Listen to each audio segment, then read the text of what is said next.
चलो बेटा, तो गाला पेपर 3 सेक्शन बी का क्वेश्चन नंबर 32 हम स्टार्ट कर रहे हैं अभी। यहाँ पे ई वैल्यू 1030 सेक 45 प्लस 1060 सेक 30।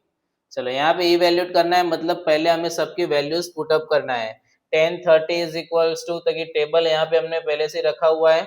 आपको एग्जाम में पहले टेबल ड्रॉ करना पड़ेगा, लिखना पड़ेगा, तभी आप कर पाओगे। ठीक है, टेबल के लिए कैसे करना है सब कुछ आगे वीडियोस रखे हुए, तो वो देख के आप समझ सकते हो। ठीक है, चलो 1030 कितना बोला हुआ है, 1/√3, तो यहाँ पे हो जाएगा 1/√3 इंटू सेक 45, सेक 45 यहाँ पे कितना है, √2, तो multiply by √2 plus 1060, 1060 is √3 into sec 30, sec 30 हमारे पास 2/√3।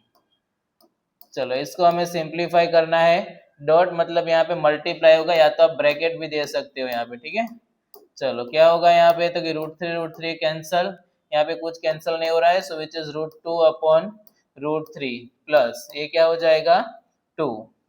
चलो नेक्स्ट, तो कि यहाँ पे डिनोमिनेटर में √3 है, तो उसका रेशनलाइज करेंगे हम, तो क्या होगा √2/√3 मल्टीप्लाई बाई √3/√3 प्लस 2।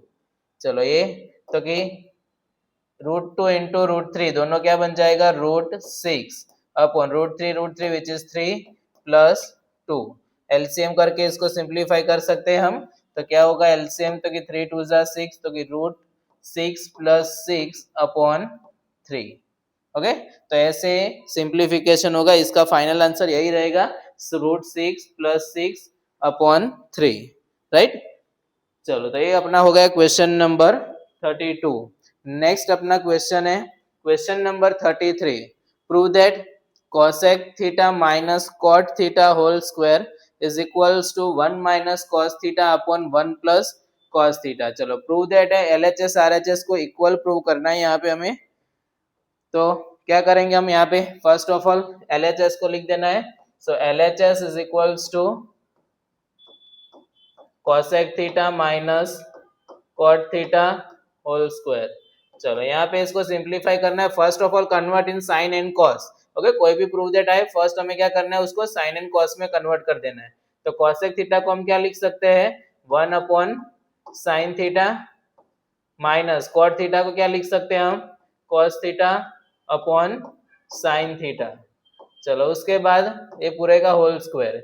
अब डिनोमिनेटर आप देख सकते हैं, दोनों का डिनोमिनेटर क्या है हमारे पास, साइन थीटा, तो 1 minus cos theta, common denominator हो जाएगा यहाँ पे साइन थीटा और उसका होल स्क्वायर।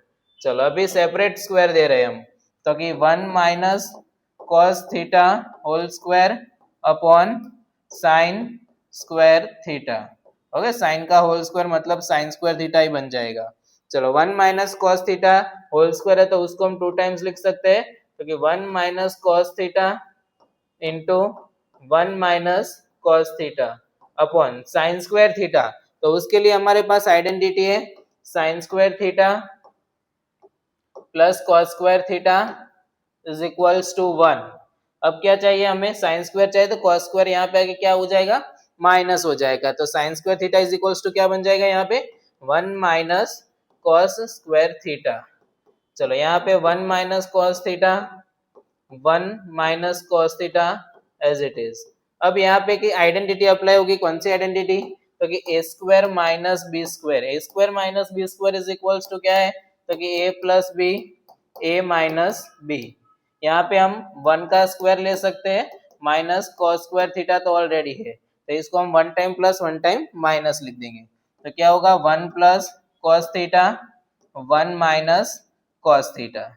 चलो 1 minus cos theta cancel, so क्या आंसर रहेगा, 1 minus cos theta upon 1 plus cos theta. तो हमें जो चाहिए वो आरएचएस मिल गया, so therefore is equals to RHS. Okay, तो बेटा ये अपना प्रूव दैट क्वेश्चन वाला भी कंप्लीट हुआ यहाँ पे। चलो नेक्स्ट क्वेश्चन नंबर अपना है 34। A 15 meter tall eucalyptus tree breaks at the height of 5 meter from the ground. The broken part remains attached to the main trunk and also its top touches the ground. क्या बोला है, तो कि एक tree है जो tree break हो रहा है। चलो हम वन बाय वन उसको फिगर आउट करते हैं। चलो फर्स्ट ऑफ ऑल एक ट्री को मान लेते हैं कि सपोज वो ग्राउंड लेवल से एक 90 डिग्री पे रहता है स्टैंड, तो एक ट्री ऐसे है। चलो उसकी हाइट हमें दिया हुआ है यहाँ पे 15 मीटर। ट्री की हाइट हमारे पास कितना दिया हुआ है 15 मीटर। अब क्या बोला है तो कि ट्री ब्रेक हो रहा है कहाँ पे, तो कि height of the 5 metre from the ground, ground से 5 मीटर की हाइट पे से, सपोज यहाँ पे मान लेते हैं कि इतना हमारा 5 मीटर का हाइट है, वहां से ट्री ब्रेक हो रहा है और ब्रेक होके उसका जो टॉप पार्ट है ऐसे ब्रेक होगा, ये पार्ट यहाँ पे नीचे ग्राउंड पे टच होने का, तो ये यहाँ से ब्रेक होके वो पार्ट कहाँ पे टच हो गया, टॉप वाला ग्राउंड पे। चलो ये ग्राउंड लेवल है अपना, इसको 90 डिग्री। चलो तो अभी क्या होगा, तो अभी हमें क्या फाइंड करना है, आगे बोला हुआ है find the angle made by broken part of the tree with the ground, मतलब कि ग्राउंड के साथ जो एंगल बना रहे वो थीटा हमें फाइंड आउट करना है। ओके चलो अभी तो कि ये पूरे ट्री की हाइट थी हमारी। ओके ये जो यहाँ से लेके यहाँ पे हम समझते हैं, ये जो हमारा पूरा पार्ट है यहाँ से यहाँ जो मैंने व्हाइट मार्क्स किया हुआ है वो टोटल लेंथ हमारी 15 है, उसमें से 5 मीटर छोड़ के बाकी का जो पार्ट है 10 मीटर वो क्या हो गया, ब्रेक हो गया। अब वो 10 मीटर कहाँ पे कन्वर्ट हो गया, यहाँ पे, तो मतलब इसकी लेंथ क्या बन जाएगी यहाँ पे 10 मीटर। ओके ये दोनों क्या हो गए 10 मीटर। अब हमें तो कि थीटा फाइंड आउट करना है और ये ट्राइंगल हमारे पास राइट एंगल ट्राइंगल है, ट्राइंगल का नाम दे देते ट्राइंगल ABC। तो हमारे पास यहाँ पे AB की लेंथ है और AC हाइपोटेन्यूस की लेंथ है। अब AB क्या है, तो कि परपेंडिकुलर है ना, ये दोनों थीटा एंगल जो दिया हुआ है ये बेस बन जाएगा, ये परपेंडिकुलर होगा और ये हाइपोटेन्यूस होगा। तो परपेंडिकुलर और हाइपोटेन्यूस के बीच में क्या बनता है, तो कि sine theta, and sine theta is equals to P by H। Theta हमें फाइंड आउट करना है, so sine theta is equals to perpendicular, that कौन सी साइड हो जाएगी AB, तो AB अपॉन हाइपोटेन्यूस क्या है AC। Sine theta is equals to AB की लेंथ कितनी है हमारे पास 5, AC कितना है हमारे पास 10। चलो कटिंग करते हैं यहाँ पे, तो कि sine theta is equals to क्या होगा, तो कि 5 टू जा मतलब कि 1/2। अब साइन के टेबल में 1/2 चेक करना है तो कहाँ पे आ रहा है, तो वो आपको पता होना चाहिए, जस्ट हमने अभी क्वेश्चन कंप्लीट किया है बेटा। हाँ क्या होगा, तो कि साइन के टेबल में 1/2 कहाँ पे आ रहा है, साइन 30। तो चलो यहाँ पे हम लिख सकते हैं उसकी जगह पे sine theta is equals to 1/2 की जगह पे हम क्या लिख सकते हैं साइन 30। चलो अभी तो साइन साइन निकल जाएगा, थीटा इज इक्वल्स टू क्या बच जाएगा हमारे पास 30 डिग्री। तो थीटा की वैल्यू हमें फाइंड आउट करना था, एंगल ऑफ एलिवेशन जो हमारे पास है यहाँ पे 30 डिग्री। ओके तो अपना ये 34th वाला क्वेश्चन भी कंप्लीट हुआ। अब ऐसे क्वेश्चन में बेटा देखो ध्यान रखना है आपको, तो कि यहाँ पे जो डिटेल गिवन है वो आपको क्लियरली समझ में आना चाहिए। ओके उसके हिसाब से आप फिगर ड्रॉ कर लोगे, फिगर पे से सम करना बहुत इजी रहता है आपके लिए, राइट। मेन प्रॉब्लम कहाँ आता है सबको, तो कि ऐसे वर्ड प्रॉब्लम्स में क्वेश्चन समझने में, तो क्वेश्चन आप लोग क्या करते हो पूरा एक साथ में रीड करते हो। ओके पूरा एक साथ में रीड नहीं करना है, पार्ट बाय पार्ट आपको रीड करना है। जैसे कि यहाँ पे हमने फर्स्ट सेंटेंस इतना है, तो फर्स्ट सेंटेंस रीड किया, उस पे से जितना डिटेल हमारे पास गिवन है उसमें से हम फिगर ड्रॉ करेंगे, उतना कंप्लीट होने के बाद नेक्स्ट पार्ट हमें देखना है, तब तक नेक्स्ट पार्ट को हमें देखना नहीं है। तो ऐसे आप वर्ड प्रॉब्लम करोगे तो आपको बहुत इजी लगेंगे। चलो बेटा अपना नेक्स्ट क्वेश्चन है question number 35। The radius of a hemispherical dome of a temple is 21 metre. क्या बोला किसका रेडियस हमें गिवन है, तो कि radius is equal to 21 metre given है, बट किसका है, तो कि टेम्पल के ऊपर जो हेमिस्फेरिकल डोम रहता है आप लोगों ने देखा होगा। ओके तो उसका रेडियस हमें गिवन है यहाँ पे 21 मीटर। चलो तो उधर हम मान लेते हैं कि सपोज रफली फिगर एक ड्रॉ कर लेते हैं हम ताकि आपको आइडिया रह जाए। ऐसा कुछ डोम रहता है, उसका रेडियस हमें जो दिया हुआ है वो कितना दिया हुआ है 21 मीटर। तो हम लिख सकते हैं r is equals to 21 metre. Find the cost of painting its outer surface, बाहर से उसको पेंट करना है outer surface at the rate of ₹80 per metre square. तो उसका टोटल कॉस्टिंग हमें फाइंड आउट करना है कि बाहर से पेंट करने में कितना कॉस्ट लगेगा। तो उसके लिए हमें क्या फाइंड आउट करना पड़ेगा, तो सिर्फ बाहर का पोर्शन करना है, तो उसके लिए हम CSA फाइंड आउट करेंगे। तो CSA ऑफ हेमिस्फीयर क्या होता है, CSA ऑफ हेमिस्फीयर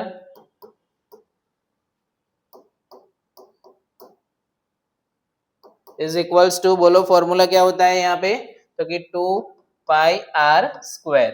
ओके, ये फॉर्मूला हो जाएगा अपना। अब इसमें क्या करना है, कि पाई की वैल्यू हमारे पास गिवन नहीं है, तो हम 22/7 रख सकते हैं।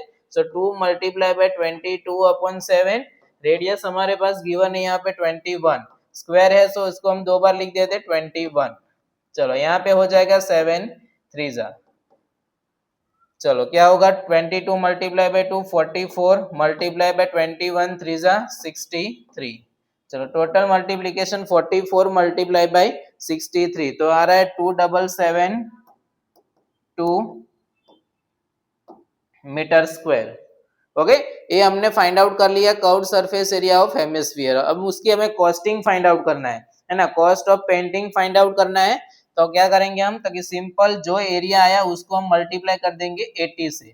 तो यहाँ पे हम लिख रहे हैं कॉस्ट ऑफ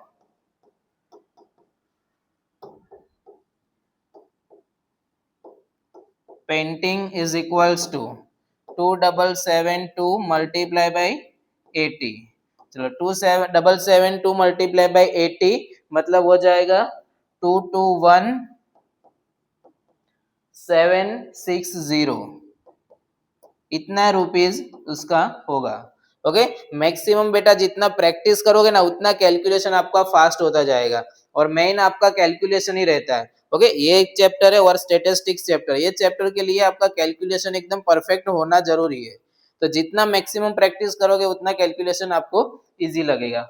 ओके, तो यहाँ पे हमारा फाइनल कॉस्टिंग रुपीज कितना आ गया, कॉस्ट ऑफ पेंटिंग 2,21,760। ओके, तो यहाँ पे अपना क्वेश्चन नंबर 35 कंप्लीट हुआ। चलो नेक्स्ट क्वेश्चन है अपना क्वेश्चन नंबर 36, जहां पे हमें बोला हुआ है यहाँ पे कि सॉलिड, क्वेश्चन में ऐसा है कि सॉलिड इज इन, यहाँ पे क्या होगा, is in the shape of a cone standing on a hemisphere with both their radii being equal to 1 centimeter and the height of the cone is equal to its radius।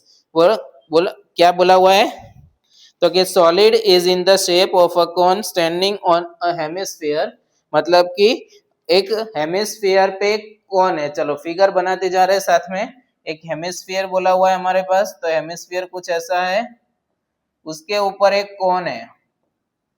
Okay, तो क्या दिया हुआ है यहाँ पे, solid is in the shape of cone standing on hemisphere with both their radii being equal to 1 centimetre, दोनों का radius हमें दिया हुआ है 1 centimetre, and the height of the cone is equal to its radius, मतलब height भी इसकी क्या हो जाएगी 1 सेंटीमीटर। ओके, रेडियस के इक्वल ही बोला हुआ है।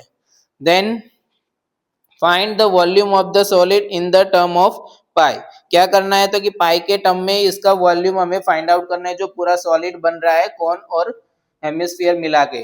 तो वॉल्यूम पहले तो हम लिख देते हैं यहाँ पे, रेडियस कितना आ गया हमारे पास 1 सेंटीमीटर, हाइट कितनी है 1 centimetre.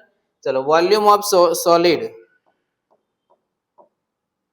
Volume of solid is equals to क्या होगा, तो कि volume of cone plus volume of hemisphere.